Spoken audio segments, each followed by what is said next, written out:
Hi everyone, and thank you so much for clicking on this video. My name is Justin, and this is Leafs in 7, where every Monday we go through the last 7 days of Leafs hockey in about 7 minutes, just talk about what happened in the week. First and foremost, I want to apologize. I did not release a video last Monday. We did have a bit of a family emergency.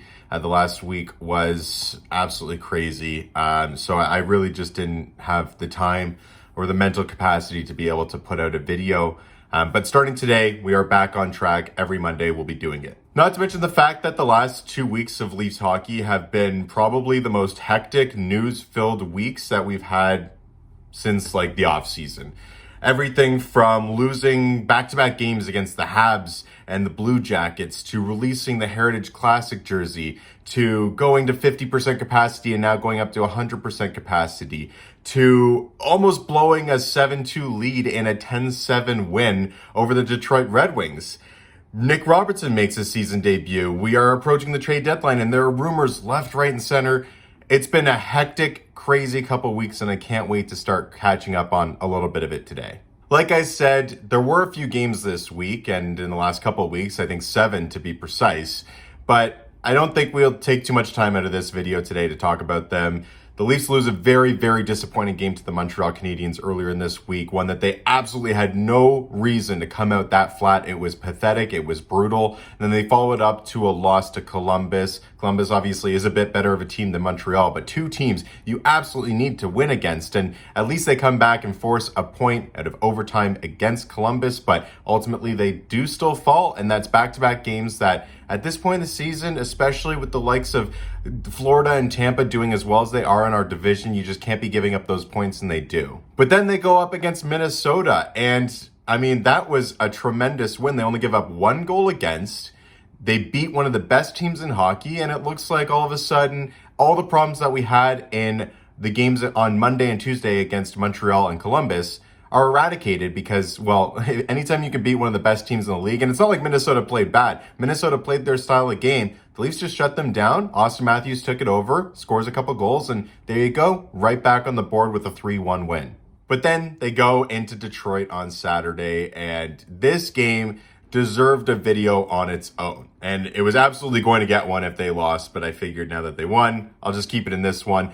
That was insane, like absolutely crazy. 7-2 after 2 periods.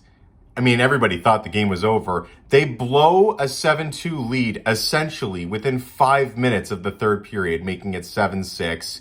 A few goals come back our way, a shorthanded one that was absolutely huge. Not enough people are talking about that Kasha goal. Shorthanded, it was an opportunity for Detroit to score to tie the game up. Instead, it goes our way, and we climb out with a 10-7 win, where the first line, Matthews, Marner, Bunting, insane, absolutely insane. I think they combined for 15 points. Marner with 4 goals, 2 assists, a career night for him. Obviously, had never had a hat trick, and now he joins Matthews and Tavares as the Leafs with 4-goal games as a Toronto Maple Leaf. Wow, it was just, I can see how a lot of people would love that game, especially if you're not into hockey. That is the kind of game that you want to see.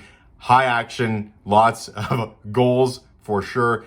But as far as the Leafs are concerned, that was a brutal game to have. Sheldon Keefe isn't too concerned. I'm not too concerned, but defensively and goaltending.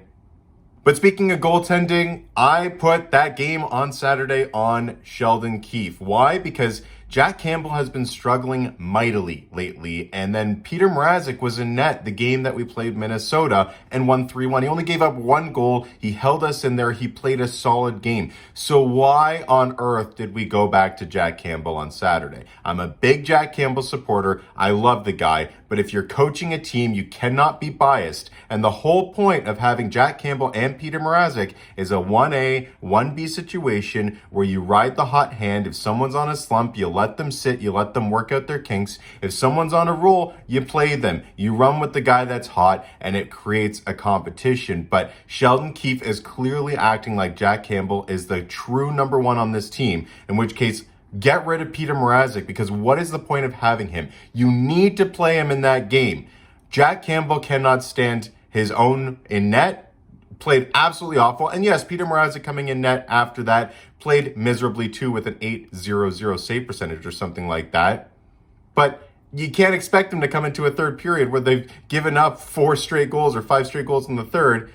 It's a terrible situation for Mrazek. He should have started the game. I think the whole situation would have been completely avoided if that were the case. As I've said in videos in the past, I am a jersey nerd. I've got like 17 Leafs jerseys in my collection. I want to keep collecting. I'm a big fan of concept jerseys, jersey designs, and the Leafs released their Heritage Classic jersey, and once again, it's another Leafs jersey that's meh.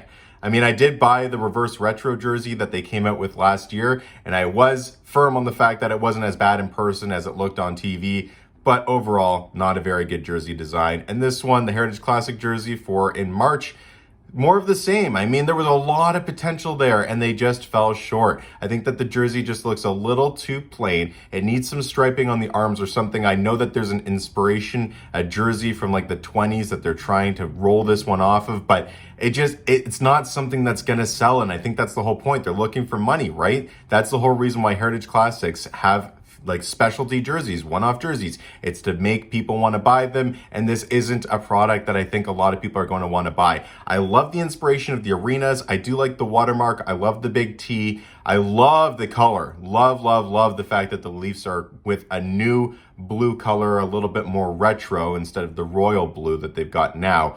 But just a few extra tinkers here and there, and it could have been a perfect jersey.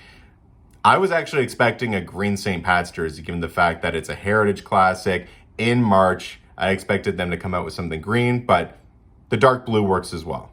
Lots of trade rumors in the last week. I can't go into all of them today because, well, there's just been too many. I think I need to make a separate video about it.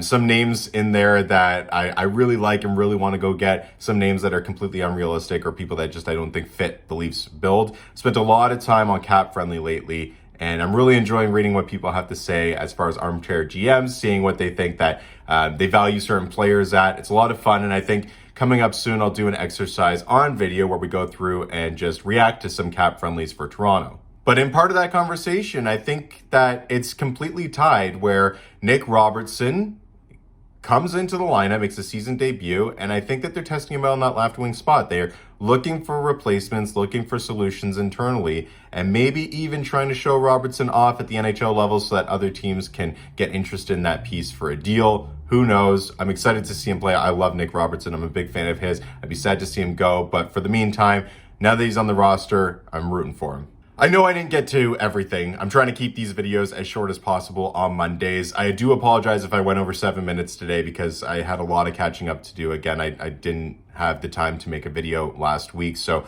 again, I do apologize for that. But if you do like this content, I would really appreciate it if you click like, subscribed. We do have a lot of content coming out soon. This time of year is so much fun because we're getting close to the trade deadline on March 21st. So I'll be sure to make a lot of content coming up. If you do like the Leafs, if you like the NHL, this is the spot for you.